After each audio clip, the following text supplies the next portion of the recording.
नमस्कार। यूपी मिश्रा का इनसाइड झारखंड की ओर से।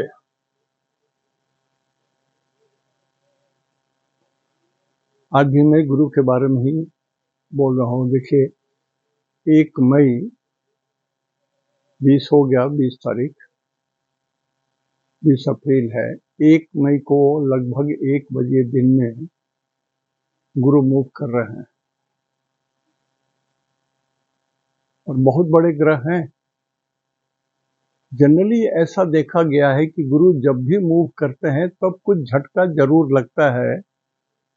जो 9 ग्रहों का जो एक दूसरे के प्रति आकर्षण शक्ति के द्वारा जो एक अटके हुए सारे ग्रह आकर्षित होकर के जो स्थिर हैं, गुरु जब हटेंगे तो थोड़ा कहीं न कहीं एक चेंजेस आ जाता है सब में।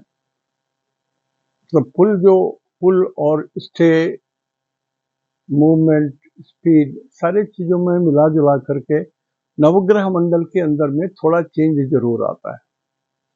दुर्भाग्य से अभी की स्थिति ऐसी है कि पिछले 2 साल या 3 साल से लगभग युद्ध की स्थिति समाप्त नहीं हो रही है। ग्रहों की स्थिति वैसी है, मनुष्यों के अंदर में प्रवृत्ति भी वैसे ही है। मैं बड़ा तो मैं बड़ा, मैं ही बड़ा और मैं ही सर्वश्रेष्ठ। कुछ लोग हैं, जो कुछ नेशन हैं जो चाहते हैं कि मैं विश्व का सबसे शक्तिमान देश में रहूं, लोग सब मेरे सामने झुकें। तो एक एक करके अभी 3-4 देश खड़े हो गए हैं कि मैं ही सर्वश्रेष्ठ, सर्व शक्तिमान, और सबके पास विश्व को विनष्ट करने की शक्ति है। एक चीज पता नहीं, समझ में नहीं आ रहा है कि यदि आप हमको मार रहे हो, बम से ही मार रहे हो, तो आपको मारने वाला भी तो खड़ा है, आप भी तो नहीं बचोगे। तो सृष्टि ही समाप्त हो जाएगी, तो फिर क्या कर लोगे, किससे बड़ा और किससे छोटा। तो ये स्थिति बनी हुई है। और गुरु अभी से लेकर के 1 मई तक मेष राशि में है। ये मेष राशि मंगल का घर होता है। मंगल और गुरु आपस में मित्र होते हैं, लेकिन मेष राशि में मंगल का जो अग्नि तत्व है वो 75% है।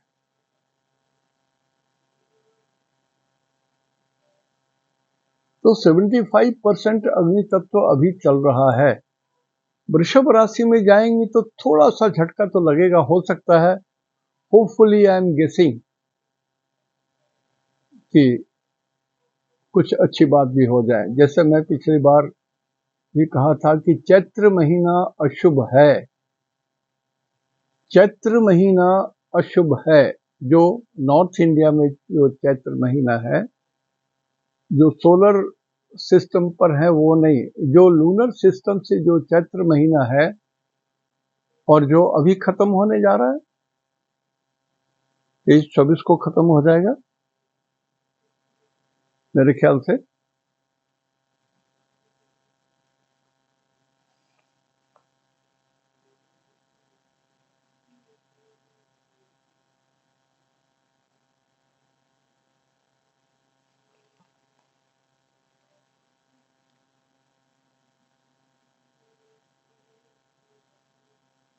तेईस तारीख को चैत्र महीना समाप्त हो जाएगा।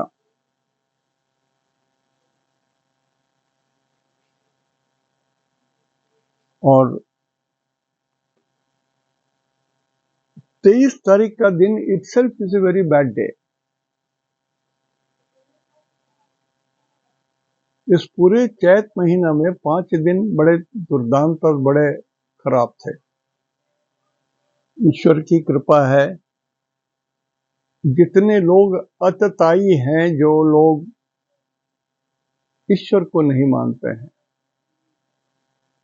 लेकिन बहुत लोग हैं, बहुसंख्यक लोग जो हैं वो ईश्वर को मानने वाले हैं। चाहे हिंदू हैं, बौद्ध हैं, जैन हैं, क्रिश्चियन हैं, इस्लाम धर्म में हम लोग सब ईश्वर को, एक मालिक को मानते हैं, सबसे बड़ा कोई है जो पूरे सृष्टि को चला रहा है। और कुछ देशों में जिनमें होड़ लगी हुई है, मैं बड़ा और मैं ही सर्वश्रेष्ठ, वो ईश्वर को मानते ही नहीं है। कोई ईश्वर नाम की कोई चीज होती वो नहीं मानते हैं। मतलब उनको मान लेने से ये सत्य हो गया कि ईश्वर नहीं है। जैसे खरगोश आंख बंद करके मुंडी छुपा लेता है तो वो सोचता है कि अब मुझे कोई नहीं देख रहा है।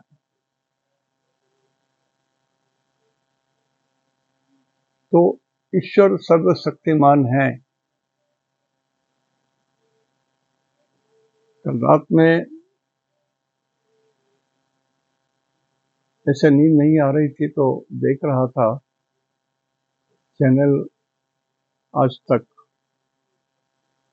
उसमें एक सज्जन आते हैं, बहुत बढ़िया डिस्क्रिप्शन बहुत सारी चीजों को देते हैं, चौधरी साहब नाम है।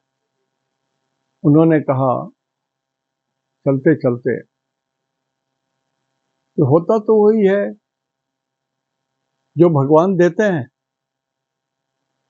वही मिलता है, यही सच है।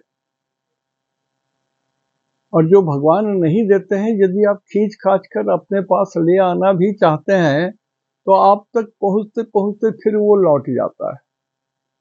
ये भी उतना ही सत्य है। जो आपके हिस्से का नहीं है वो नहीं मिलेगा, नहीं मिलेगा।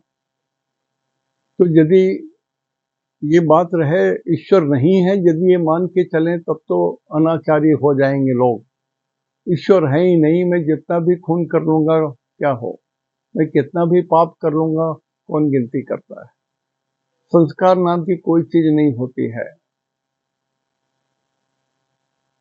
बाली को जब भगवान राम गाछ के ओट में मारे उनको तीर से,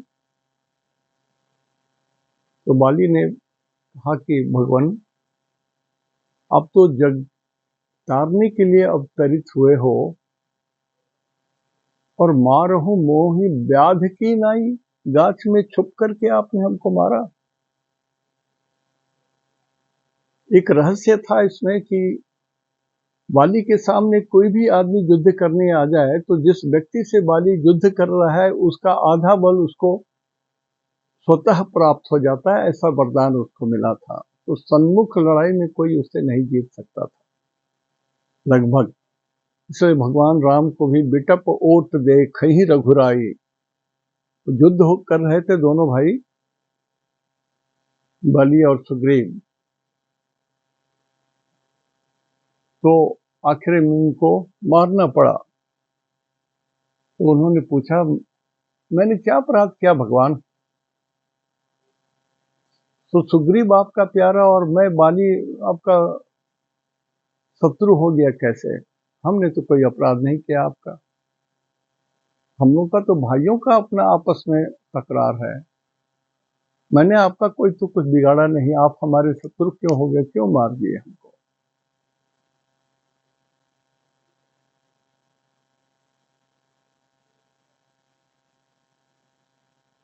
भगवान ने बहुत बड़ी बात कही। अनुज बधू भगनी सुत नारी, इनको कुदृष्टि से जो लोग देखते हैं, जो इनके प्रति अन्याय करते हैं, ऐसे लोगों को मार देने से भी कोई दोष नहीं लगता, कोई दोष नहीं लगता, भगवान माफ कर देते हैं। इस सृष्टि में एक है, गॉड है, मालिक है, कोई तो है, मान के चलिए। आज मैं इसी गुरु के बारे में बता रहा हूं। गुरु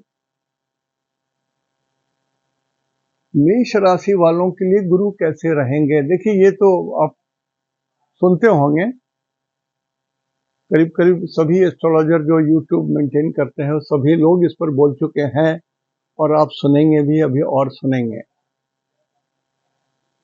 अब ये तो 12 सेंटेंस में बोला जा सकता है।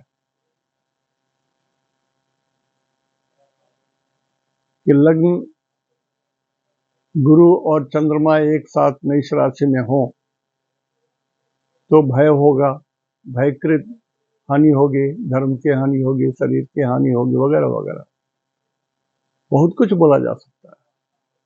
दूसरे हम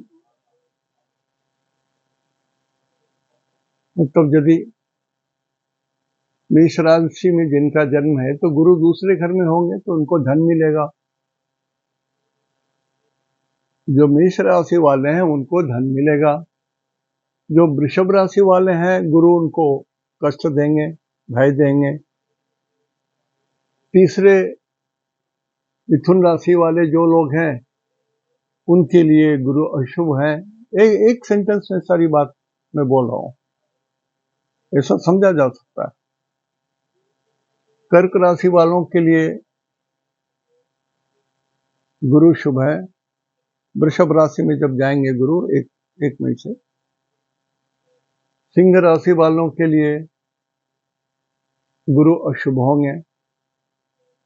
कन्या राशि वालों के लिए गुरु शुभ है। तुला राशि वालों के लिए गुरु अशुभ है।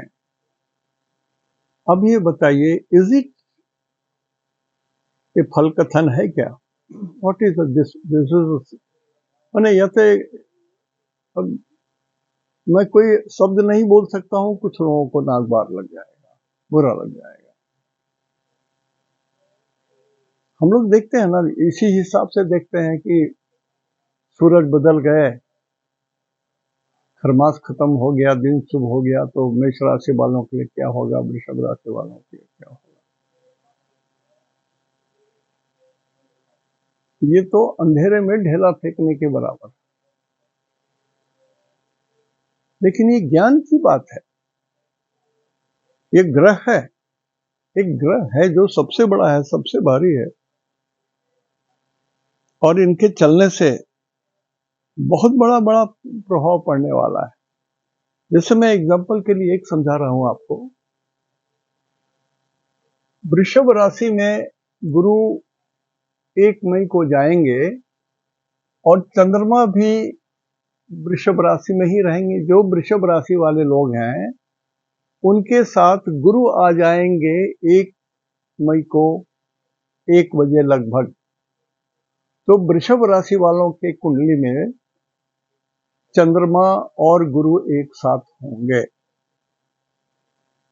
अब गुरु की दृष्टि बहुत शुभ मानी गई है, गुरु की स्थिति शुभ नहीं मानी गई है, दृष्टि शुभ मानी गई है।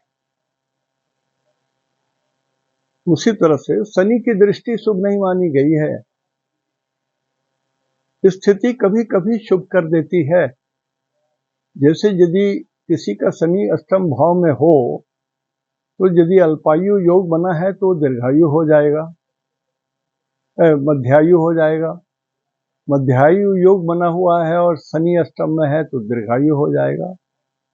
दीर्घायु योग का आदमी हो और शनि अष्टम में है तो अमितायु हो जाएगा। तो स्थिति में ये बढ़ाते हैं, लेकिन दृष्टि शनि की लगभग सदा सर्वदा शुभ नहीं रहती। हाँ, यदि शनि को शुभ डिक्लेयर कर दीजिए तो बात अलग है। कैसे शुभ डिक्लेयर होंगे? शनि यदि 2 शुभ ग्रहों के द्वारा या 3 शुभ ग्रहों के द्वारा दृष्ट हो, युक्त हो। 3 शुभ ग्रह कौन हुए? गुरु, शुक्र और बुध। तो शनि शुभ हो जाएंगे। ऐसे स्थिति में उनकी स्थिति और शुभ हो जाएगी, लेकिन कुछ दृष्टियों में जो दोष है वो रहेगा। जैसे शनि की तीसरी दृष्टि बहुत खराब,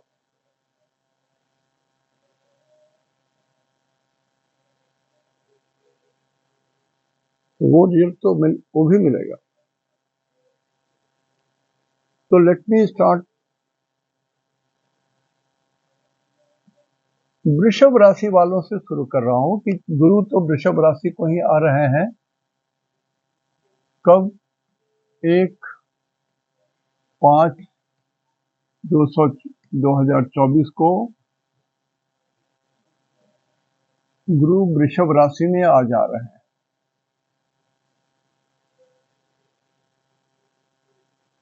अब गुरु यहाँ पर है तो इनकी दृष्टि शुभ होती है। पहले ये देख लीजिए, 1 2 3 4 5 पंचम दृष्टि इस त्रिकोण में पड़ेगा।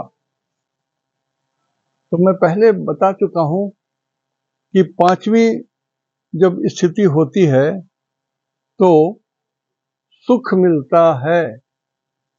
गुरु की पांचवी दृष्टि से सुख मिलेगा, तो ये संतान का सुख मिलेगा, उच्च शिक्षा का सुख मिलेगा, पिछले पुण्य का जो किए हैं उसका सुख मिलेगा। अब ये भी देखना चाहिए आपको। ऐसा नहीं कि खाली चंद्रमा के साथ गुरु है बस उतना ही देख करके चादर ओढ़ के मत सो जाइए। अब गुरु की सप्तम दृष्टि पड़ेगी वृश्चिक राशि में, 7th हाउस में। 7th जो दृष्टि होती है गुरु की, वो बहुत शुभ नहीं मानी गई है, लेकिन गुरु की दृष्टि सदा सर्वदा शुभ तो करती है। लेकिन चंद्रमा से जब ये सप्तम आ जाएंगे तो ये शुभ नहीं होते हैं, ये शोक देते हैं, दुख देते हैं। मैं लिखा चुका हूं, पहले लिखा चुका हूं यहाँ पर कि पहले घर में रहने से भय सेकंड में है, और धनप्रद तृतीय है, तो क्लेश चौथे है, तो दुखद, ये सब चीज मैं लिखा चुका हूं। अपना डायरी उलट के देखिए या सामने में कर लीजिए, पलट लीजिए उसको। तो ये जो है ये शोक देने वाले भी हैं गुरु, किनको? वृषभ राशि वाले को। और इनकी 9वीं दृष्टि 9th हाउस में पड़ेगी। ये अति उत्तम सुख है, उत्तम है, भाग्य है, उन्नति है। तो सिर्फ गुरु अपने से जो 7वें घर में रहेंगे, वृश्चिक राशि पर जो रहेंगे, उसको हानि करेंगे। पत्नी को हानि कर सकते हैं, पार्टनर को हानि कर सकते हैं, जो काम कर रहे हैं, जल का कोई काम कर रहे हैं तो वहां हानि करेंगे। वृश्चिक राशि बोलते हैं स्कॉर्पियो को, ये दलदल में रहता है, डंक मारता है, तो ये कष्ट दे सकते हैं। तो इतना दूर यदि आप देखेंगे, चंद्रमा से सप्तम में चंद्रमा की दृष्टि शुभ होती है, तो चंद्रमा की गुरु की 5 7 9 तीनों दृष्टि देख लीजिए, चंद्रमा की दृष्टि देख लीजिए, गुरु का क्लासिफिकेशन नक्षत्र सिद्धांत से देख लीजिए।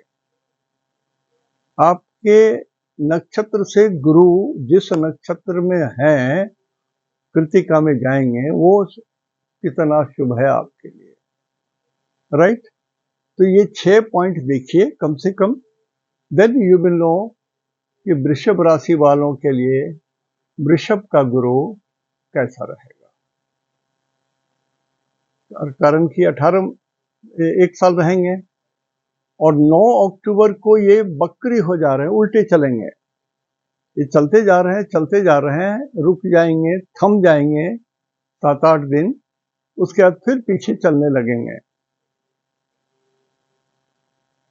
पीछे चलने लगेंगे। तो मैं अभी 9 तारीख तक का रिजल्ट बोल रहा हूं कि गुरु वृषभ राशि वालों के लिए ज्ञान, संतान, बुद्धि, ईश्वर भक्ति, इस सब चीजों के लिए और अलौकिक चीजों के लिए, धर्म के लिए, धर्म के द्वारा लाभ हो, आय अधिक हो, खर्चा भी हो, लेकिन आपको गुरुजनों से लाभ होगा।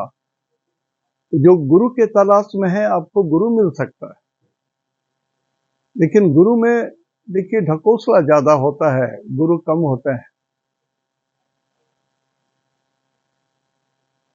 बलिहारी गुरु की जो गोविंद बिन्हो दिखाए, जो गोविंद को दिखा सके उसी को गुरु कहते हैं। तो मुझे भी लोग गुरु बोलते हैं, गुरुजी गुरुजी गुरुजी, भला मैं गुरुजी कहाँ से? मैं तो आपको ग्रह दिखा रहा हूँ, गोविंद नहीं दिखा सकता मैं। और मेरा खुद का आचरण नहीं है, मैं सुख दुख से पीड़ित रहता हूँ, रोग से पीड़ित रहता हूँ, मैं क्या गुरु? तो गुरु मेष राशि वालों के लिए कैसा रहेगा ये देख लीजिए। मेष राशि वालों के लिए गुरु सेकंड हाउस में रहेंगे तो ये धन देंगे, धनद, धन प्रद।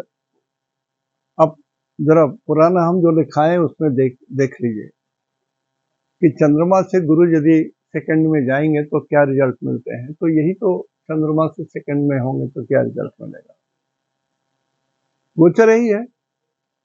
लेकिन इनकी दृष्टि भी देखिए, यहां से 1 2 3 4 5, ये यहां पर इनकी दृष्टि पड़ेगी, सुखद दृष्टि पड़ेगी। लेकिन ये छठे घर में है।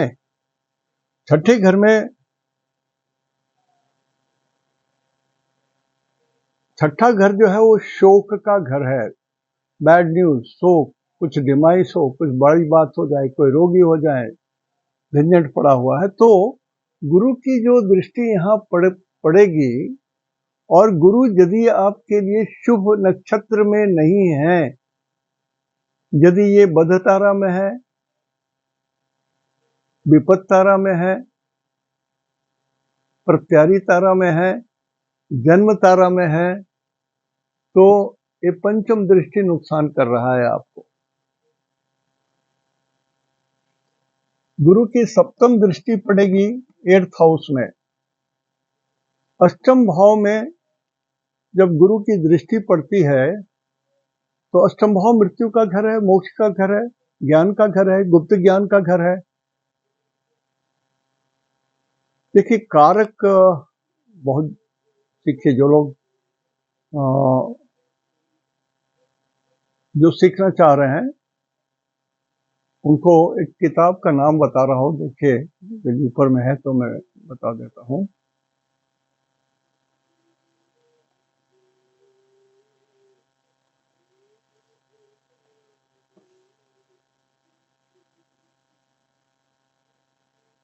अच्छा मैं बता दूंगा, एक किताब है, सेकंड नहीं जानता हूँ उनका, दास नाम है, दास कुछ है। उन्होंने मोटी किताब लिखी है कारक पर, पूरा डिटेल लिखा है।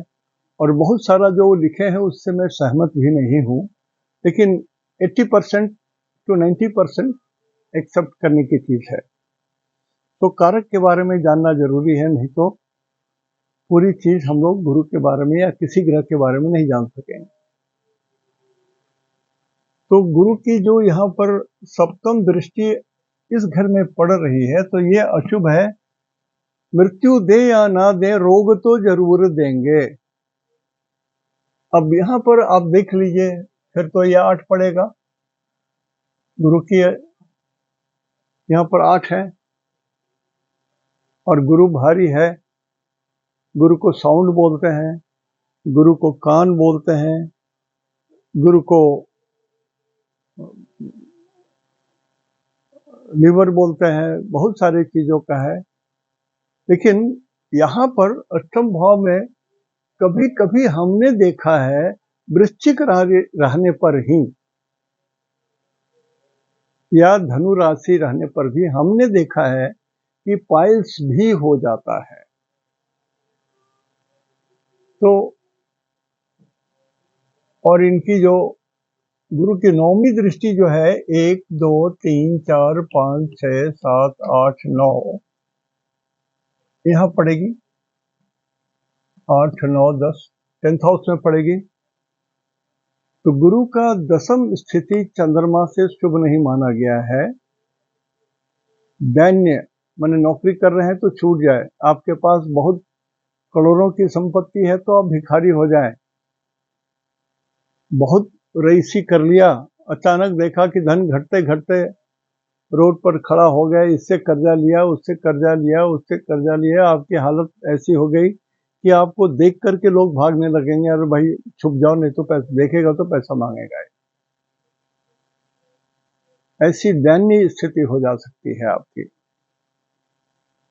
तो संभलिए, 1 साल वृषभ राशि वालों को शरीर की रक्षा करनी चाहिए, अपने धन की रक्षा करनी चाहिए और अभिमान में नहीं रहना है। बूंद बूंद करके तालाब भरिए, कंजूसी मत कीजिए। और क्योंकि पंचम यहाँ पर आपकी जो तीनों दृष्टि जो गुरु की है मेष राशि वालों के लिए, वो शुभ नहीं है। तो आप ईश्वर का ध्यान कीजिए, जैसा है आप कुल देवी का ध्यान कीजिए, अपने कुल देवता का ध्यान कीजिए। और जो नवग्रह स्तोत्र पढ़ते हैं उसमें गुरु के बारे में जो लिखा हुआ है वो मंत्र को ज़्यादा पढ़िए, 27 बार जरूर पढ़िए। और एक बार पूरा, कम से कम 3 बार पूरा का पूरा नवग्रह का पाठ कर लीजिए, 27 बार उसमें गुरु का कर लीजिए।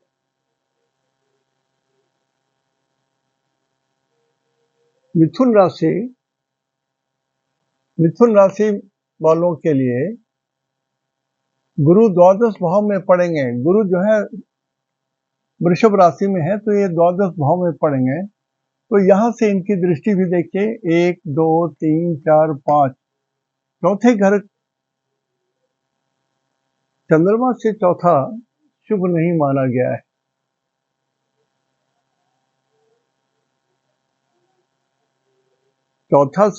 चंद्रमा से चौथा शुभ नहीं माना गया है। दृष्टि हो, स्थिति हो, युति हो, माने धन नाश होता है, सुख का नाश होता है। बुद्धि को शांत रखिए। धन इतनी बुरी चीज है ना, एक बार आप धनी हो गए तो आपसे बड़ा घमंडी कोई नहीं होगा। आप कैसे भी कोशिश करोगे कि घमंड ना हो, तो एक दुर्गुण है, धन के साथ नष्ट बुद्धि आती है, बुद्धि आती ही है। बिरले लोग हैं जिनके अंदर में इतनी शक्ति है। मैं रेलवे में नौकरी किया, बहुत छोटी नौकरी भी नहीं थी। पीडब्ल्यूडी में भी नौकरी किया, बहुत जगह नौकरी किया हमने। हमको जिस दिन मालूम होता था कि यहाँ पर घूस लेना ही पड़ेगा, मैं उसी दिन, उसी क्षण तक रिजाइन करके निकल जाता था। और आज तक हाथ को गंदा नहीं किया। हमारे जो कॉन्ट्रैक्टर्स वगैरह थे आज भी हैं मेरे साथ। भाईचारे का संबंध है, लेन देन का संबंध नहीं, भाईचारे का, गुरु और शिष्य का संबंध है। लेकिन न तो मैंने मन को मैला होने दिया, न तो आंख को मैला होने दिया, न तो ज्ञान को मैला होने दिया। तो ये संभव है, इसलिए बोल रहा हूं, मेरे ऐसा क्षुद्र प्राणी यदि ये कर सकता है तो आप भी कर सकते हो। तो मिथुन राशि वालों के लिए भी गुरु की जो तीनों दृष्टि है, 1 2 3 4 5, ये भी अशुभ, 6 7 ये भी अशुभ, और रोग अष्टम दृष्टि ये भी अशुभ। तो मिथुन राशि वालों के लिए विघ्न, रोग, कष्ट, बाधा, कर्जा, अच्छे लोगों से दुश्मनी, गुरु का श्राप, ब्राह्मणों का श्राप, ये सब हो सकता है। थोड़ा शांत रहिए, थोड़ा शांत रहिए।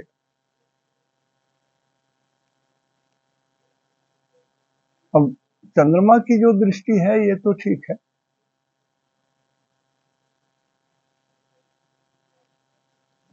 कर्क राशि में आप देखेंगे कि गुरु एकादश भाव में चले आते हैं। तो गुरु का एकादश भाव में होना शुभ माना गया है। गुरु देंगे, गुरु के जितने कारक हैं सब चीजें मिलेंगी। संतान मिलेगा, ज्ञान मिलेगा, धर्माचरण होगा, अच्छे लोग मिलेंगे, सज्जन पुरुषों से भेंट होगा, बहुत कुछ, चौपाए जानवरों से लाभ होगा।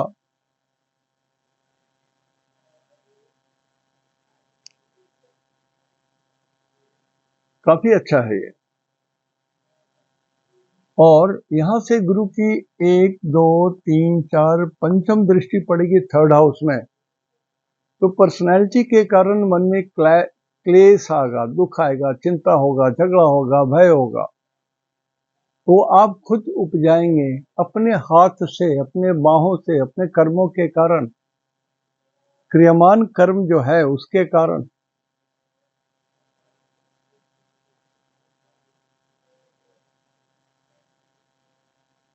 अब जैसे मैं एक एग्जांपल दे रहा हूँ, बहुत छोटी सी बात है। ये फ्लैट्स है, इसमें बहुत सारी मधुमक्खी की छत्ते लग जाते हैं। तो क्या है, मध निकालना है और मधुमक्खी को मार देना है। तो ये यदि कर रहे हैं तो पाप तो ये भी है, आप उसका आहार छीन रहे हैं, उसके आहार को आप अपने लोभ के लिए ले रहे हैं, उसका घर को उजाड़ रहे हैं। और ऐसे समय में जब बरसात में एक मकड़ा का भी जाला नहीं तोड़ा जाता है, बरसात में मकड़ा भी नहीं, जाला भी नहीं साफ किया जाता है, हालांकि ये गर्मी का सीजन है अभी। तो पाप पुण्य की व्याख्या इतनी महीन है, मैं बहुत बार बोल चुका हूं कि जिसको करने में, जिस कर्म को करने में आत्मा क्षण भर भी ना हिचके, वो पुण्य है। और जिस काम को करने में आत्मा में कहीं थोड़ी भी झिझक हो जाए, वो पाप है, तो नहीं कीजिए।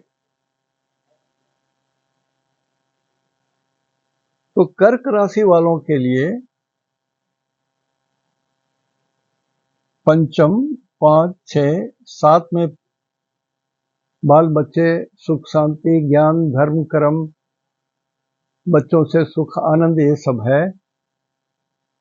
और 7, 8, नवम में 7th हाउस में दृष्टि पड़ जाती है, चंद्रमा की भी दृष्टि पड़ जा रही है, तो ये शोक दे सकता है। There can be some bad news which can disturb you. कुछ ऐसी खबरें हो सकती हैं जो आपको डिस्टर्ब किया जाए।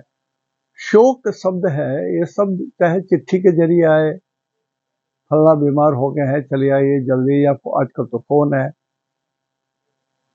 हम लोग तो पोस्ट कार्ड युग के आदमी थे, तो एक पोस्ट कार्ड को आते आते झलते झलते 3-4 दिन हो जाता था और खबर मिलती थी कि ये बहुत क्रिटिकली बीमार है, तो चिंता में पड़ जाते थे कि जिंदा भी है कि नहीं है। तो जाओ कहीं टेलीफोन बूथ के पास जा करके बैठे रहो, घंटों लगाओ और बात करो, बड़ी बात होती थी। आजकल के बच्चे ये सब चीज कभी भोगे नहीं होंगे। तो ये बहुत, कर्क राशि वालों के लिए सिर्फ एक ही जगह आपके पार्टनर, आपकी पत्नी, आपके साथ जो लोग रहते हैं, आपसे जो जुड़े लोग हैं, वैसे लोगों के लिए आपको कुछ गलत सूचना या अच्छी सूचना आपको ना भी मिले, इससे सिर्फ मृत्यु का ही बात नहीं है, और भी।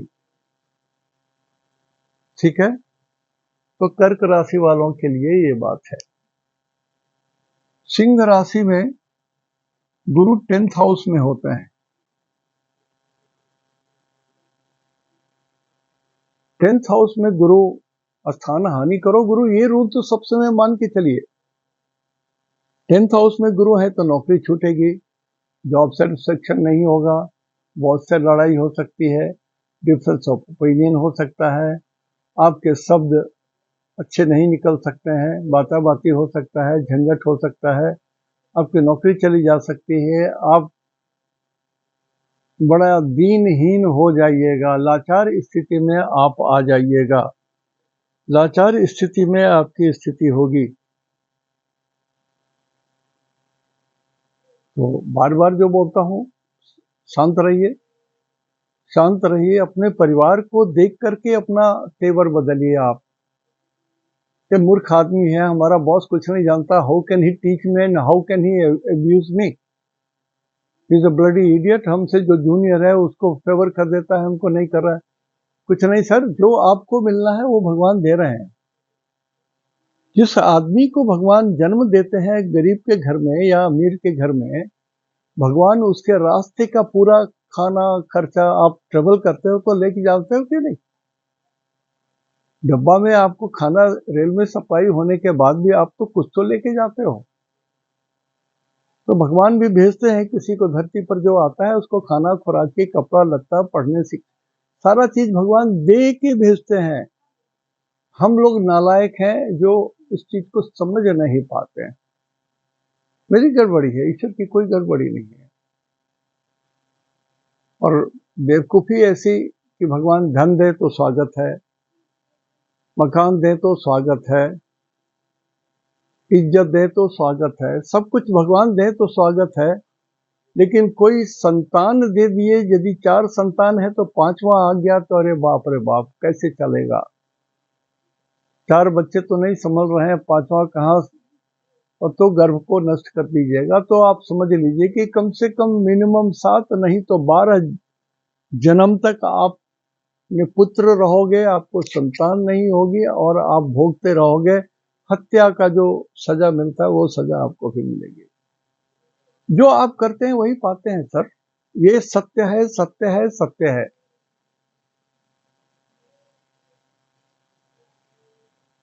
तो सिंह राशि वालों के लिए गुरु का वृषभ राशि में 10th गोचर अशुभ है। कन्या राशि वालों के लिए गुरु जो वृषभ राशि में हो 9th हाउस में पड़ेंगे, 9वें भाव में पड़ेंगे, तो वैसे भी शुभ होते हैं। 9th हाउस में जब गुरु रहते हैं तो ऐसे भी सौख्य शब्द है, लिखा चुका हूं मैं आपको, वैसे भी शुभ होते हैं। और यहाँ इनकी दृष्टि देखिए, गुरु की दृष्टि 1, 2, 3, 4, 5 लग्न पर पड़ेगी। एक भय जो बात होता है, भयकृत वाली जो बात है वो तो रहेगी। कुछ गलतियां करेंगे तो आपका शरीर को कष्ट हो सकता है, वो ध्यान रखिए। 7वीं दृष्टि तृतीय भाव में पड़ेगी, तो तृतीय भाव में यदि चंद्रमा से जाएं, तीसरा गोचर हो तो क्लेश बोलते हैं, तो दृष्टि भी वही काम करेगा। इसको मान के चलिए कि चंद्रमा से वो जहां जहां दृष्टि पड़ रही है वहां पर गुरु खुद बैठे हुए हैं, ऐसे सोच लीजिए, तो रीडिंग आसान हो जाएगा। और यहां से पंचम भाव में भी नवम दृष्टि पड़ेगी, 1, 2, 3, 4, 5, 6, 7, 8, 9, तो ये सुख देंगे, संतान को सुख देंगे, आपके पिछले जन्म का पुण्य का उदय होगा, अच्छे सज्जन पुरुषों से भेंट होगी, गुरुजनों से भेंट होगी, संत महात्माओं से भेंट होगी, तीर्थ यात्रा कर सकते हो, शॉर्ट जर्नीज होगी जो सुखद होगी। देखिए, अष्टम भाव और 12th हाउस, अष्टम भाव और 3rd भाव इस शॉर्ट जर्नी को भी रिप्रेजेंट करते हैं। 3rd हाउस शॉर्ट जर्नी को भी रिप्रेजेंट करते हैं। 12th हाउस मोस्टली लंबी यात्रा को इंडिकेट करते हैं। अष्टम भाव भी यदि उसमें चर राशि हो तो लंबी यात्रा को इंडिकेट करते हैं, नहीं तो ये भी शॉर्ट यात्रा को इंडिकेट करते हैं। तुला राशि में यदि आपका चंद्रमा हो, 1 मिनट, घंटे बज गया, एक ही हो रहा है।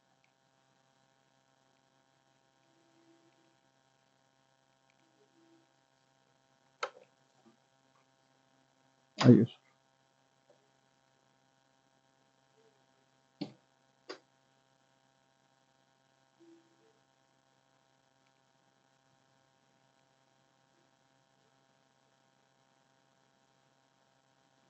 तो तुला राशि में यदि चंद्रमा हो तो गुरु अष्टम आ जाएंगे। अष्टम में गुरु थोड़ा शुभ ग्रह में आते हैं, और वृषभ राशि जो है ये भी शुक्र की राशि है, ये भी शुभ राशि है, तो लिहाजा ये मृत्यु तो नहीं देंगे, ये पक्की बात है, लेकिन रोग दे सकते हैं जो आपको परेशान परेशान परेशान कर देगा। और क्योंकि ये 2 नंबर फिक्स साइन है तो रोग जल्द छूटेगा भी नहीं, पूर्णतः क्योर भी नहीं होगा, और आपको झेलना पड़ेगा। यदि आप दीर्घायु हैं तो बहुत झेलेंगे आप। तो अभी से 1 साल का समय है। 1 मई से लेकर के अप्रैल 2025 तक गुरु रहेंगे 2 नंबर में। थोड़ा सा ईश्वर का ध्यान कीजिए, अपने इष्ट देव का ध्यान कीजिए, कुल देवी का ध्यान कीजिए, नवग्रह का पाठ कीजिए और गुरु भगवान का जो श्लोक है उसमें जो 2 लाइन का श्लोक है वो कम से कम 27 बार पढ़ लीजिए। ईश्वर चाहेंगे तो आपको कोई कष्ट नहीं होगा। आज मैं यही विराम लूंगा। दूसरे दिन से वृश्चिक राशि, धनु राशि, मकर राशि, कुंभ राशि और मीन राशि के बारे में बताऊंगा। आज यही समाप्त कर रहा हूं। नमस्कार।